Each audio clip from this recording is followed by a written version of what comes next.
Hai, saya Jo. Balik lagi di Dinding Jo.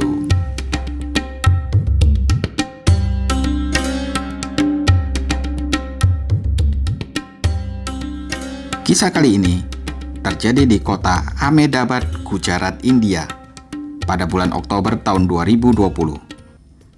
Semua ini berawal dari seorang pria yang bernama Deepak Agrawal yang lahir pada tahun 1991 di kota Gujarat, Ahmedabad, India. Deepak tinggal dengan kedua orang tuanya.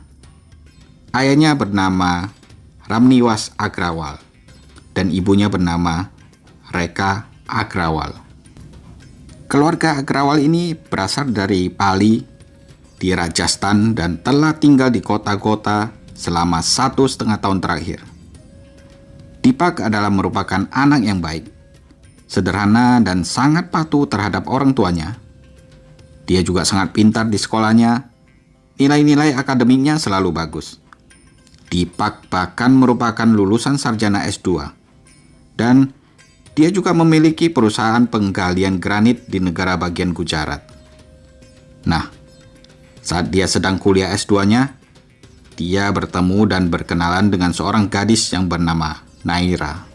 Tapi orang-orang lebih mengenalnya dengan nama Nikita, yang merupakan penduduk asli Bewar di Rajasthan.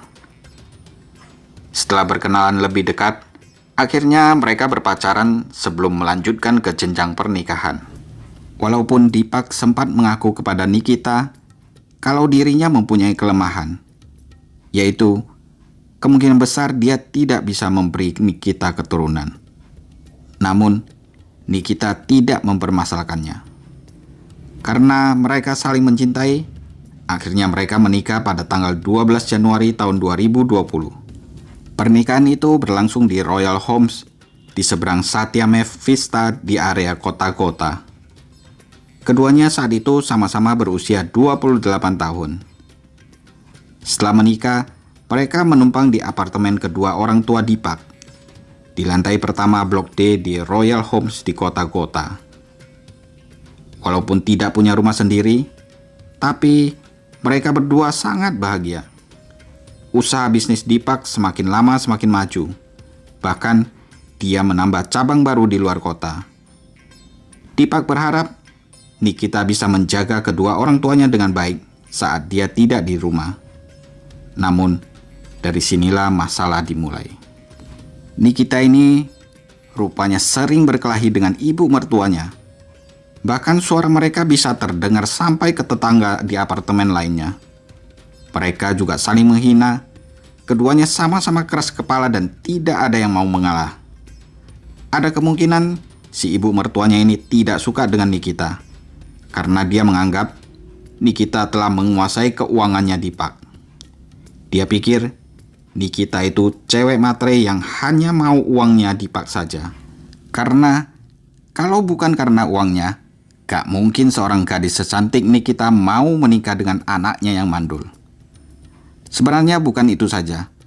Banyak masalah lainnya yang membuat mereka selalu berselisih. Nikita juga berpikir kalau ibu mertuanya itu terlalu cerewet dan berlebihan. Pada awalnya, Nikita berusaha mau mengerti sikap ibu mertuanya tersebut. Namun, lama-kelamaan Nikita juga merasa bosan dengan sikap ibu mertuanya yang kekanakan ini. Suatu hari, Nikita pernah minta kepada suaminya untuk beli rumah sendiri. Namun, Deepak tidak setuju karena ayahnya kurang sehat dan sudah tua. Parahnya, Nikita dan ibu mertuanya ini punya kebiasaan yang buruk. Mereka suka saling menjelek-jelekkan satu sama lainnya di depan banyak orang. Setelah 3 bulan lamanya mereka menikah, Nikita dan Deepak pergi ke dokter untuk konsultasi kandungan. Namun, dokter menyatakan sulit bagi mereka untuk mendapatkan keturunan. Mereka lalu mencoba berbagai macam cara agar bisa mempunyai keturunan. Tapi, usaha mereka semuanya sia-sia. Suatu hari, Deepak mempunyai ide yang sangat gila agar dia bisa mendapatkan keturunan. Deepak meminta ayahnya untuk melakukan hubungan intim dengan istrinya Nikita, supaya nantinya Nikita bisa hamil. Ayahnya yang mendengar hal ini sangat kaget. Tidak mungkin dia melakukan itu kepada menantunya yang merupakan istri dan anaknya sendiri. Tapi Deepak terus-menerus memohon dan memaksa ayahnya untuk melakukan itu. Pada akhirnya, karena kasihan, sang ayah setuju untuk melakukannya. Tetapi ibunya Deepak tidak boleh tahu rencana gila ini. Pada suatu hari di bulan Mei 2021, ibunya Deepak memergoki Nikita keluar dari kamar mertuanya. Ibu mertuanya ini pun merasa curiga. Lalu dia masuk ke kamarnya untuk melihat suaminya. Di balik rasa curiganya, dia mencoba untuk berpikir positif. Sebenarnya, hal ini sudah sering diketahui oleh ibu mertuanya. Namun berkat kerjasama Deepak dan ayahnya dalam meyakinkan ibunya, maka tidak pernah terjadi keributan. Akhirnya pada bulan September 2020, Nikita telah hamil 3 bulan. Hal ini membuat semua orang menjadi senang. Namun, sang ibu masih merasa ada kejanggalan. Akhirnya, ibu Deepak pergi ke dokter dan menanyakan masalah kesuburannya Deepak. Dokter pun memberikan pernyataan bahwa Deepak mandul. Mendengar pernyataan dokter, ibu Deepak langsung senewen. Dia semakin mencurigai kehamilannya Nikita. Dia berpikir, jangan-jangan selama ini Nikita telah berselingkuh dengan suaminya.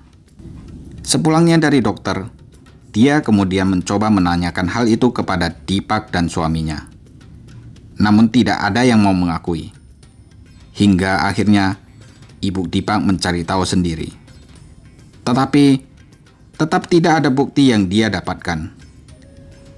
Hingga akhirnya pada bulan Oktober 2020, ayah Deepak terkena COVID-19 dan harus dirawat di rumah sakit.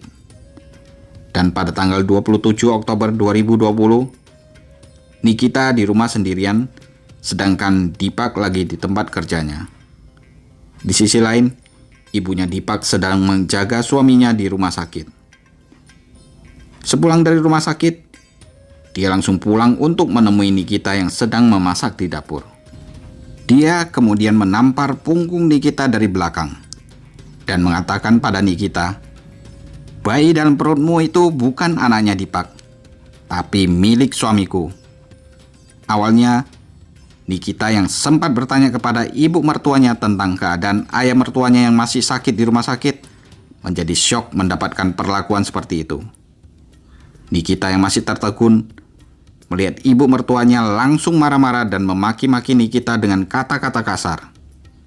Dia berteriak-teriak mengatakan kalau Nikita adalah wanita yang tidak tahu malu. Nikita akhirnya membalas ibu mertuanya dengan berteriak juga. Dia mengatakan agar ibu mertuanya berhenti mengurusi rumah tangganya. Tetangga yang mendengar keributan itu langsung mencoba melerai perselisihan mereka dari luar pintu apartemennya. Namun usaha mereka itu tidak berhasil. Tetangga apartemennya kemudian menghubungi ayahnya Deepak yang sedang dirawat di rumah sakit dan memberitahu tentang kejadian yang sedang terjadi di rumahnya.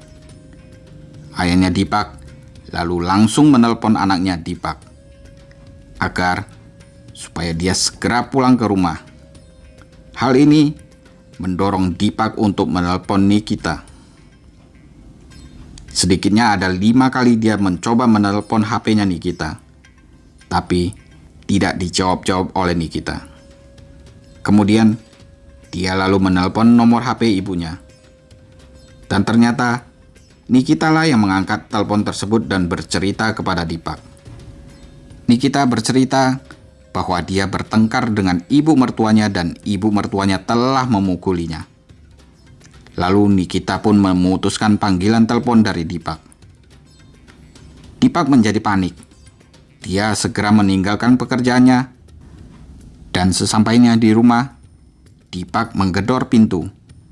Tapi tidak ada yang membukakan pintunya. Jadi, Deepak menelpon Nikita minta dibukakan pintu.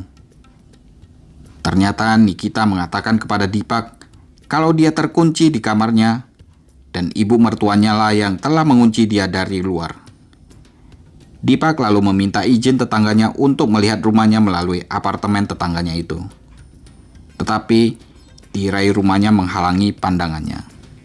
Khawatir akan terjadi sesuatu yang buruk, kemudian Deepak memutuskan menggunakan tangga untuk memanjat melalui jendela dapur dan berhasil masuk ke dalam rumah. Setelah dia masuk, betapa kagetnya Deepak melihat ibunya telah terkapar di lantai dan tidak bernyawa lagi dalam genangan darah dengan sebagian tubuhnya terbakar. Wajah, kepala, dada, dan perut ibunya bersimbah darah. Di dekat tubuh ibunya, Deepak menemukan sebatang besi yang diyakini sebagai senjata yang digunakan Nikita untuk membunuh ibunya. Deepak kemudian mencari istrinya, dan dia menemukan istrinya sedang duduk di tempat tidur. Ketika dia memeriksa Nikita, Deepak menemukan bahwa cerita Nikita bertentangan dengan apa yang Nikita katakan padanya lewat telepon. Pintu kamar tidurnya tidak terkunci.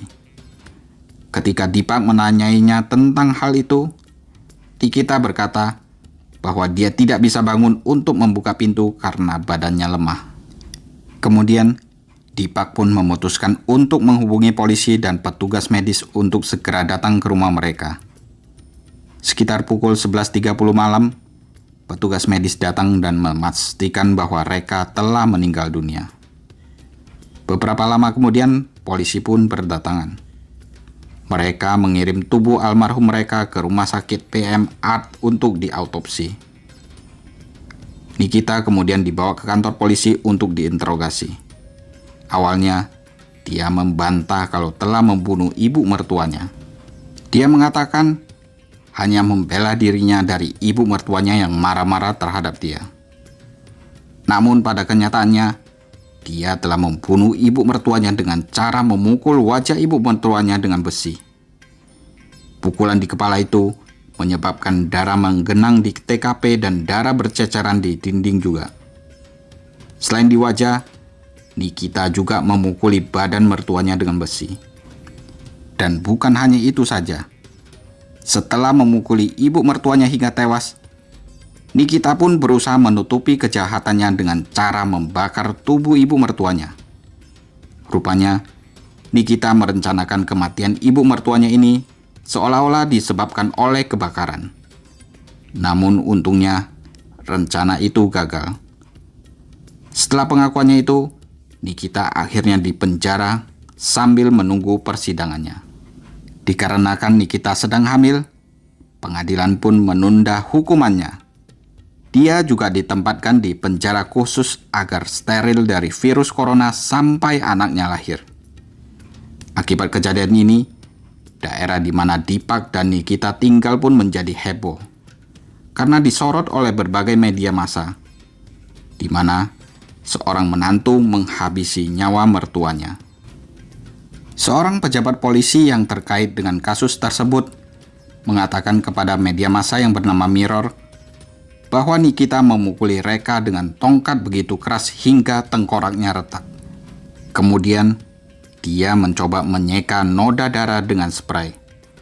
Tetapi usahanya sia-sia. Nikita kemudian berusaha menutupi tubuh Reka dengan spray tersebut dan menyalakan api. Itulah menurut keterangan polisi. Sungguh sangat tragis.